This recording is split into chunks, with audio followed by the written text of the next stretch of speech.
this new compass that is possibly this regenerative leadership, because it's not about the control or caution. It's about cultivating innovation where human potential, as you're saying, and opportunity are evolving together with machine intelligence.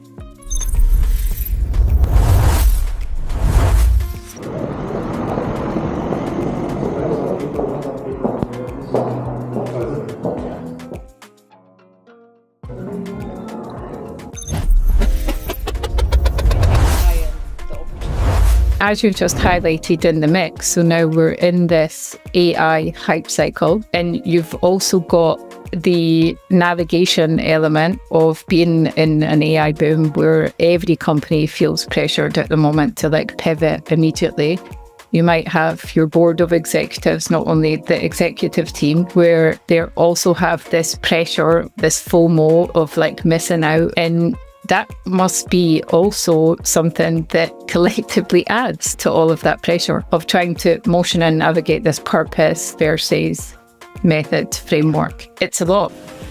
Identifying the opportunity to be courageous. Yeah. And that's it. Are you suffering from pivot fatigue?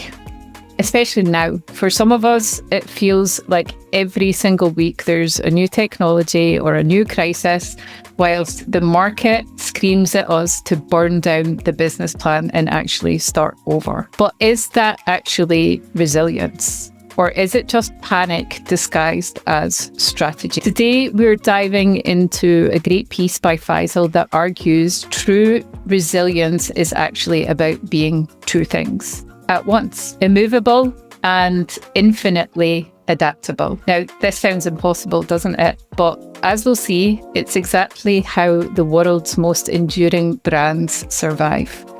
We're going to break down the 4 traits you need to master this balance, and we're going to start it with a paradox. So welcome to Convergence. I'm Lauren Hawker Zafer from Zurich. Faisal Hoque back in Stanford. So Convergence is a series dedicated to exploring the pivotal intersections of technology, business, and leadership. Faisal, you open the article with a counterintuitive idea that in order to thrive in a changing world, an organization actually needs the ability to resist change. Can you unpack this paradox for us? Also means that you have to be highly adaptive. In a world that we're constantly talking about disruption, constant change, and new market climate, and new technology, we're constantly pushing change. So my thinking is that if you really analyze the most successful people, they live in this paradox where they are very steadfast in their purpose, but they're also highly adaptive, right? You have to almost slow down to move fast. So you have to be rigid in terms of your purpose, what you want to do and how you want to add value, but you have to be highly adaptive in terms of how you go about it. So your why may stay the same, but your how can change. If you keep changing your why, then you really become purposeless. You can't constantly reinvent yourself without any kind of directional notion and really create any kind of a value. So the particular article that we're talking about today was in Fast Company, I believe. So is it individual or organization I think or both? It's both. I mean, organizations are led by people and leadership is led by mindset, right? Individual and collective mindset. And that actually then goes steep into the culture of the organization. The most successful people are the one that stays steadfast in terms of their core belief and their core purpose and their core skill set, but they pivot, as you open up the conversation, using the word pivot, they pivot at a different time because of whatever reason, right? But they usually stay focused in terms of their core value system. Trying to think as well as how that would be applicable to me as an individual, but also to an organizational setting. Most people know that have been following us through this journey of Convergence that I am the CEO of a startup/scale-up. And I think it's highly applicable in terms of organizational setting because this is a concept that is heavily, I would say, adherable to a scale-up setting. It's this question of trying to determine, as you said, like, what is your purpose? What is the why? Versus where do you actually need the flexibility with a method to adapt the how? And I also think that it's extremely difficult when I look at that component as well as a scale-up startup to have that steadfastness of sticking to the why. Like, how does an organization, and I can share my own thoughts as well, but Faisal, how do you think an organization sticks to their why? Because there's always, going back to the pivot that we've just said, that opportunity for an organization to not adhere to the why because there's a profitable opportunity that can take them maybe to a different revenue route. So let's define the why in a slightly differently than your mission vision statement as an example, right? When I look back at my almost now 30 years of career and I look at my why, it has always been about enabling or arming others to do better than what they are today, right? And when I'm saying arming them or enabling them, it's with different digital platform, framework, know-how, whatever the case may be. And I have literally built several companies over the years, that does with that same why. But the product offering and the service offering and the customer offering and how we go to market, obviously it's not the same because it's different company, different things, but also in same company, as time changed, like my previous company, I was at it for 15 years, we evolved as time went by. So as an individual and as an organization, you can have that steadfast why, meaning why do you want to be in business? Or what's your calling? That's what I mean by steadfast, right? If you recall the article, we talked about Kodak. So if you look at a Kodak as an example, Kodak was in the business of photography, right? And they had a particular way of doing it.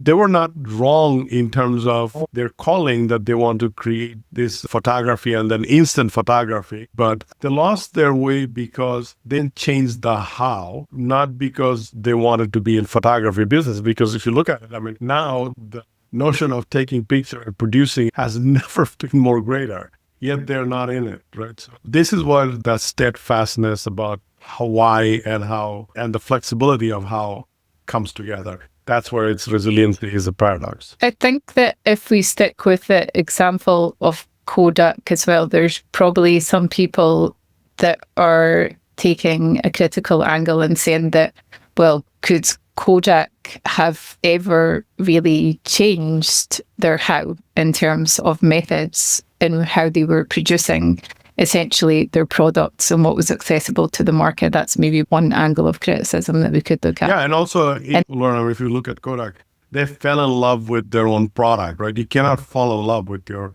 product. You can fall in love with your problem or your why, but you cannot fall in love with your product. And just because you're making money, you have to think about what's going to happen tomorrow and change your way. They didn't do it. That's why they lost their way. That's an interesting point. What do you mean by they fell in love with their product? Like a lot of people get very much enamored, especially entrepreneurs. They get enamored with their product and they say, this is the product, this is the greatest thing. And even when their customer rejected, the customer doesn't get it. You will hear this repeatedly from the younger entrepreneurs, but not just younger entrepreneurs. Well, this is the greatest product. And if the customer is not buying, the customer doesn't get it, they will get it. Well, that's being fall in love with your product and not being open to saying, well, I should fall in love with why am I doing it and, with the problem that I'm trying to solve, not how I'm solving the problem, because there are many ways to solve the same problem. It's like, think about phones. Phones have evolved. It's the same problem, but the device and the communication pattern, the mobility all changed, but we're solving the same problem of communicating with each other. I think that in that sense as well, though, the why, it's almost like there's this realization that happens too late, because Kodak itself must have understood at some point that it was maybe too late, that they didn't recognize that this why, even though they were smart, they had success prior to that. Maybe they did fall in love with their products to an extent that it limited their ability to actually advance with the market. But I think as well, it is also, there's companies where it actually boils down not maybe to the market and the response to the market and the advancement of what's happening outside. It's more about the leadership inside the organization as well. And that goes back to people and also how confident a leader is to say, yes, let's change the how, and no, let's not change the why. If we take the other example that you highlighted in the article, so you mentioned about Patagonia, where they also led this initiative, and I think it was on Black Friday, which has just happened recently as well, where they came up with this sort of on-marketing approach, and they went out to the market and they said, don't buy our jacket. And they highlight the damage that actually making their jacket was causing both to the environment and possibly other components of development that shouldn't have been highlighted in a marketing campaign as well. Now, that was an example of courage that was displayed by a leadership team that supported a why, as you're saying. Absolutely. Why are we doing this? We're doing this to make sure that we are a reputable organization that sticks to our values. But do you not think also, Faisal, nowadays that, and we go back to the entrepreneur, we have a technology, we have, let's take AI as an example, there's a lot of new companies popping up. Do you believe that a lot of companies know their why? Actually, it's a very timely and relevant question, because especially if you think about AI and the new tech, anytime new technology comes along, there's always this gold rush, right? And you try to monetize on that. There's nothing wrong with it. But if you look at long-lasting companies, they don't chase the trend, monetizing the gold rush.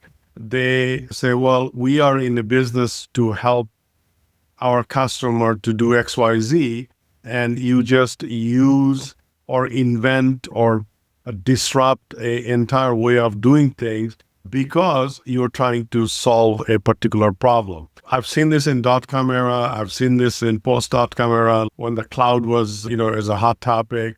Then we got into the hot topic of mobility, and now we are in AI and whatnot. And long-lasting companies are the companies who stays very steady, that we think we can solve this problem for our customer. And we're not going to chase the trend, but we're going to really focus on the domain and the expertise of our domain to solve that problem versus, I think that if we have a chatbot on our application, that will sell more. So let's just AI-fy our software and that's going to sell more. I don't care whether that's valid or not. So that's a very short-sighted approach, and a lot of people waste a lot of money doing that, and large companies do that, entrepreneurs do that, non-tech companies do that, tech companies does that, service companies does that. So it takes a lot of foresight and long view while you stay alive in your short term, right? But the long-lasting companies are always the one that are deliberate and move slow in order to move fast. So it makes me think about as well the concept of product market fit. And we've spoken about product market fit on other episodes. But if we're looking at younger organizations, I think that for more established organizations, it's much easier. And I'm sure people listening will agree to a certain extent that it's much easier to say no. It's much easier to go out and then get that refusal of something that doesn't necessarily align with the core why of your product.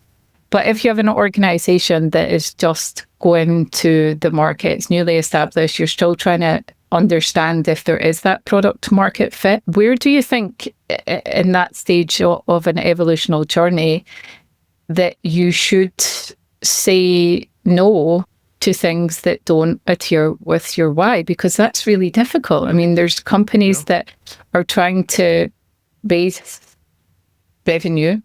They're trying to sell their products. They possibly know that they shouldn't say yes, but nevertheless they do it. So what should they do? Yeah, look, I mean, that really talks to the, if I can use this word loosely, character of the leadership, right? Because, and what I mean by character, it takes some level of discipline, courage, mindset to say, look, what we shouldn't do this because either we're not an expert, it's not the right thing to do, it's not going to serve us in the long term, but it may get us some short-term revenue, and you want to jump into it. That's only going to derail from your ultimate goal. So you say, okay, well, just pivot to this, and we'll just take this one customer that does this, and we'll make some money.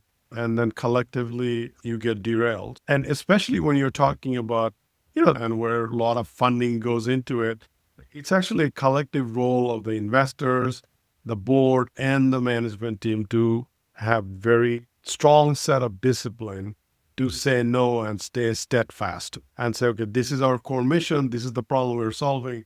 We should hone the product and services that solves that problem. And then as a result, we will attract the right customer and more customer versus attracting the wrong customer and getting derailed from our core mission. This requires a lot of, as you said, it requires motivation, it requires resilience, it requires courage to be the individual or a collection of individuals, and also being a collection of individuals to actually motion that mission.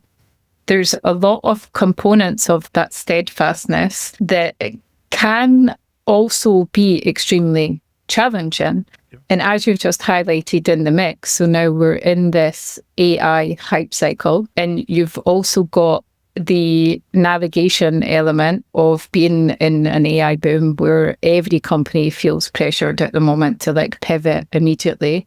You might have your board of executives, not only the executive team, where they also have this pressure, this FOMO of missing out. And that must be also something that collectively adds to all of that pressure of trying to motion and navigate this purpose versus method framework. It's a lot. Yeah, it is. You really have to decide as an organization what's most important to you. Are you shooting for the top line growth at all cost? Are you trying to become a sustainable but highly specialized organization that's going to be long lasting? What is it? So this purpose versus method becomes a critical factor, right? As I was sharing with you with my own entrepreneurial career, I've gone, crazy, very small, very highly profitable to a really big bang. And then kind of now I've settled into this model, and I've got a couple of companies now whereby my focus is more on, is it going to make an impact? Is it going to add value? But also, can I stay profitable by staying very focused, right? And fortunately, at this stage of my career, I don't have a lot of outside stakeholders, right? But when you have lots of outside stakeholders and they're not all aligned, that's when a lot of these things happens, right? And if you are the CEO of one of those organizations that has a lot of stakeholders, and you can see that in very large organization. I mean, for somebody like a Google CEO or Microsoft CEO or whatever, because they have so many stakeholders, right? And satisfying all those stakeholders is very, very difficult. So it's not an easy job to say, look, I'm going to stay steadfast, but we'll keep changing the method. But what is interesting is that when you lose that core, that mantra, the purpose, that's when you start to lose your way, if I can use that word. And the leader's job is not necessarily figuring out how, it's actually making sure everybody's rowing the boat in the same direction with the purpose, and then have different people come up with different alternatives. And remember, we talked about in our last few episodes that having a portfolio of innovation ideas versus one idea. So you can look at this mini house, a portfolio is basically a mini house, and executing on that mini house and experimenting on those mini house, and then scale one or two of them adheres, but it still aligns to the purpose and stays in the core value. So just going with one and then pivoting from one to the next one, that's actually very difficult. You have to have many small experimentation. and then scale it on that notion. So you could have the same product, but many market. You could have different subset of the product that goes after one type of customer. So there's many, and it applies differently in different market and different business model. But the core value is critical, and you need to stay steadfast on the core value, our core purpose. Yeah. And it's definitely that element that you've just touched upon as well, of making sure that you're not falling into the fallacy of that fake sense of satisfaction when it comes to stakeholders, and really understanding that you need to be able to steer the ship. One thing that you advocate in the adaptation of methods in the article is that constantly changing this how we work. Now, a lot of organizations are sometimes criticized as well, if you look at it on the other angle, from employees for this constant changing of how, like, new software, new organizational charts, new workflows.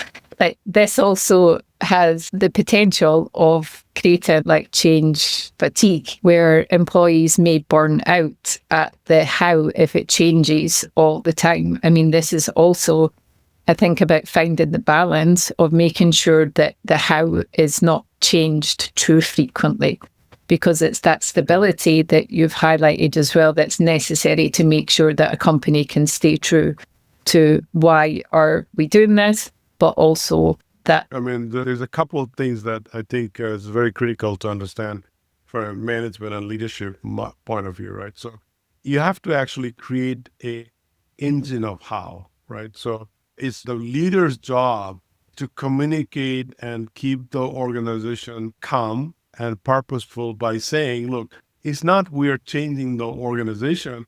We have an engine. That engine is trying, cranking out, let's say, a chocolate chips cookie versus, let's say, a peanut butter cookie, but it's still cookie, right? Because we don't know whether the chocolate chip cookie is going to sell more versus the peanut butter cookie, right? So that's what I mean by engine. So it's the same, it's the same group of people, but you have many opportunity to create from the same platform of different product and services, and then you try it out, and whichever works, you latch onto that.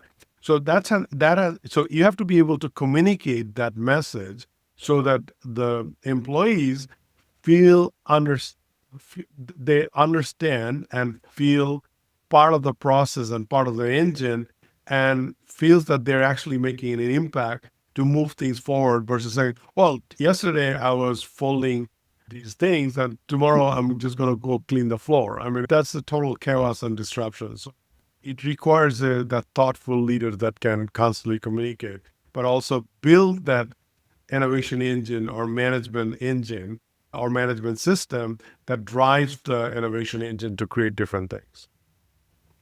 So let's stick to that element of communication. So in communication, you also forefronted this concept of strategic steadfastness. And in that specifically, it was about the idea of publicly saying no to trends. Now, this public element that also introduced a concept of, refusal and acknowledgement in a public arena, a public environment, of something that the company has taken to the market to signal this discipline, that they say, okay, we've got the discipline, we want to stay focused with our why, and we also want public acknowledgement that we're refusing to do the alternative. Why is this element of public refusal so important in that communication? Yeah, because the internal communication and external communication is what drives the collective culture and collective stakeholder culture. And if you look at large company or small companies, there's internal stakeholders who are maybe the management and employee, whatever. But if you look at external stakeholder, there's the customers, there's partners, there's investors, there's the market, et cetera, et cetera. So Apple is a great example of publicly stating, we only build 3-4 products. We're not going to be chasing AI like everybody else. We're going to see where it goes. We will incorporate AI. And a lot of people criticize them saying, well, you're missing the boat on AI, blah, blah, blah. But I mean, if you look at their performance, they keep performing with their 2-3 products repeated, right? Because that is a very disciplined approach of doing things, right? So this is what Steve Jobs was very much of, that saying no, less is more kind of a mentality, right? So it wasn't just the internal communication. That was his internal, external persona. And Tim Cook, when he took over, kind of followed that same mantra, and they're following the same mantra. That's why they remain one of the most valuable company on the planet, right? That's why this external, internal communication should be 100% aligned. It should be totally transparent what a company does or doesn't do, and where they want to focus and where they don't want to focus, and also stick their claim. This is what is our expertise. Our expertise is not different things, different day. And that goes to smaller organizations as well. It should be in the go-to-market approach. It should be in the messaging that a company's taken to a market. It should be entwined into their brand. All of that is what makes a successful company. So really, to end this conversation today, we're talking about, to survive the change, you must be able to distinguish between the two elements. The steadfastness, the why that we've highlighted, your core identity and purpose should never change.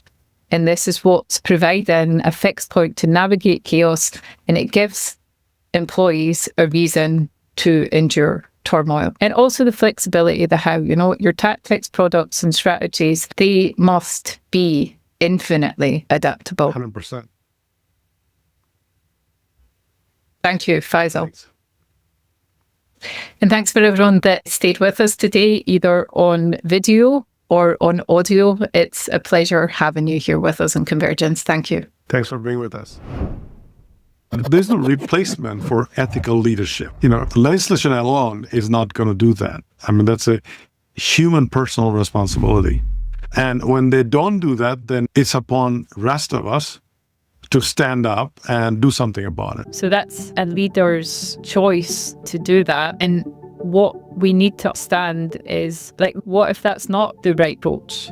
Yeah. Right now, the massive push towards automation is because of collective pressure of staying competitive, right? Because if you don't do it, you'll be eaten up by the competition. This is like a short-term jolt that's happening, and it's a collective behavior.